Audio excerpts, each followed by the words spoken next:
தமிழ்நாட்டு அரசியலின் தன் நிகரற்ற தலைவரான தோழர் நல்லக்கண்ணு 101வது அகவையில் தன்னுடைய மூச்சை நிறுத்திக் கொண்டார்.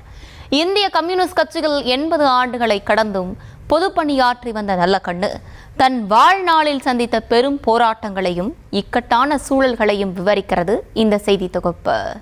நூற்றாண்டுகால வாழ்வின் பெரும் பங்கை மக்கள் போராட்டத்திலும் சிறை கொடுமைகளிலும் கழித்த மாபெரும் தலைவர் நல்லக்கண்ணுவின் மரண செய்தி ஒட்டுமொத்த தமிழ் மக்களையும் சோகத்தில் ஆழ்த்தியிருக்கிறது.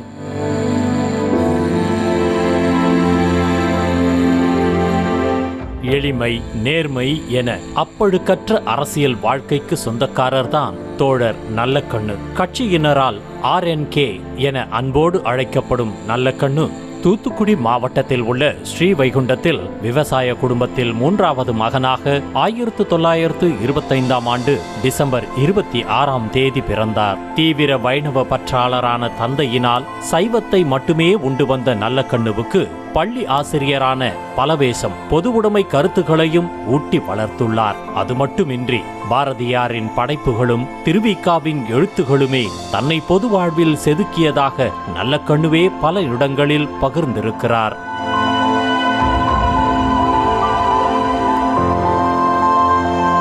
தனக்கு தெரியாமலேயே எளிய மக்களுக்கான போராட்டங்களில் தன்னை ஈடுபடுத்திக் கொண்ட நல்லக்கண்ணு மாணவராக இருந்தபோதே வெள்ளையனே வெளியேறு இயக்கத்தில் மாணவர்களை திரட்டி போராட்டங்களில் ஈடுபடுத்திக் கொண்டார். மக்களுக்காக தன்னை அர்ப்பணித்துக் கொண்ட அந்த மகத்தான மனிதரை இந்திய கம்யூனிஸ்ட் கட்சி அரவணைத்துக் கொண்டது. 1943ஆம் ஆண்டு கம்யூனிஸ்ட் கட்சியில் இணைந்த தோழர் நல்லக்கண்ணு தன் இறுதி மூச்சு இந்த மண்ணில் இருந்து விடுபடும் வரையிலும் செஞ்சட்டைக்காரராகவே வாழ்ந்தார். ஆயுதம் தாங்கிய போராட்டம்தான் புரட்சிக்கு வித்திடும் என நம்பிய நல்லக்கண்ணு உழுபவனுக்கே நிலம் சொந்தம் என்ற போராட்டத்தை முன்னெடுத்து இந்திய அரசால் சிறை தண்டனைக்கு ஆளானார். இந்திய அரசுக்கு எதிராக செயல்பட்டதாக தொடரப்பட்ட நெல்லை சதி வழக்கில் நல்லக்கண்ணுவை கைது செய்த போலீசார் சுருட்டை பற்ற வைத்து அவரது மீசையை பொசுக்கி தலைமறைவாக உள்ள தோழர்கள் எங்கே என கேட்டு டார்ச்சர் செய்துள்ளனர். உயிரே போனாலும் தோழர்களை காட்டிக் கொடுக்க முயலாத நான் இந்த மீசைக்கா அஞ்சப்போகிறேன் என கர்ஜித்தவர் அன்றிலிருந்து மீசையை மழித்தபடியே தன்னை பொது வாழ்க்கையில் ஈடுபடுத்திக் கொண்டார்.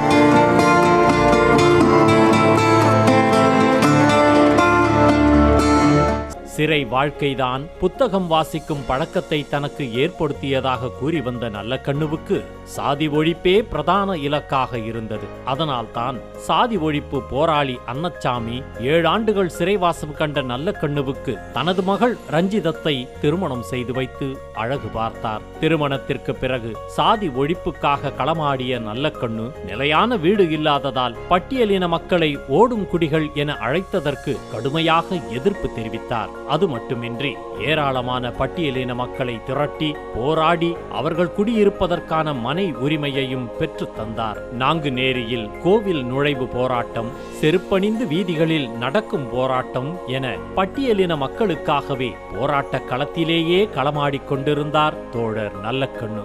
1996ஆம் ஆண்டு முக்குலத்தோர் மற்றும் பட்டியலின மக்களுக்கு இடையே ஏற்பட்ட சாதி கலவரத்தில் தனது மாமனார் அன்னச்சாமி வெட்டி சாய்க்கப்பட்டாலும் மாற்று சமூகத்தினர் மீது சீற்றம் கொள்ளாத நல்லக்கண்ணு ஒரு சிலர் செய்த தவறுக்கு ஒட்டுமொத்த சமூகத்தையே குற்றவாளி கூண்டில் நிறுத்திவிட முடியாது என தீரத்தோடு கூறியதோடு அரசு தந்த இழப்பீட்டுத் தொகையை கூட மாற்று சமூக ஏழை குழந்தைகளுக்கு கொடுத்து மனிதநேயம் பாராட்டியிருந்தார். இடதுசாரி அரசியல் அமைப்பான விவசாய தொழிலாளர் சங்கத்தின் மாநில தலைவராக 25 ஆண்டுகள் இருந்து விவசாயிகளுக்கான போராட்டங்களில் ஈடுபட்டார். குறிப்பாக தாமிரபரணி ஆற்றில் அரசு மற்றும் தனியார் மணல் அள்ளுவதை எதிர்த்து சென்னை உயர்நீதிமன்ற மதுரை கிளையில் வழக்கு தொடர்ந்த நல்லக்கண்ணு தன்னுடைய 86வது வயதிலும் கூட நீதிமன்றத்தில் நேரில் ஆஜராகி வாதாடி தாமிரபரணி ஆற்றை காப்பாற்றினார். பல கனிம வள கொள்ளைக்கு எதிராகவும் வழக்கு தொடுத்து இயற்கை வளத்தையும் பாதுகாத்து வந்தார் தோழர் நல்லக்கண்ணு.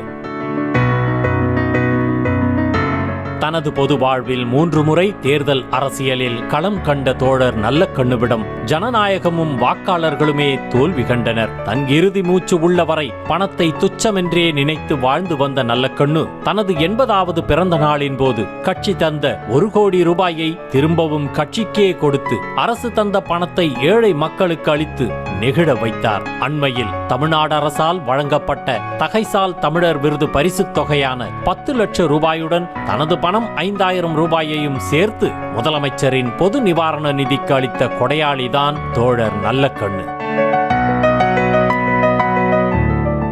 கரைபடியாத அரசியலுக்கு சொந்தக்காரரான தோழர் நல்லக்கண்ணுவின் உயிர் அவரது உடலை விட்டு வேண்டுமானால் பிரிந்திருக்கலாம். ஆனால் தூய அரசியலை முன்னெடுக்க முனையும் ஒவ்வொருவர் உள்ளத்திலும் என்றும் வாழ்ந்து கொண்டே இருக்கும். வணக்கத்திற்குரிய வாழ்க்கையை தன்னடக்கத்தோடு வாழ்ந்து சென்ற மாபெரும் மக்கள் தலைவர் தோழர் நல்லக்கண்ணுவுக்கு நியூஸ் தமிழ் குழுவின் செவ்வணக்கம்.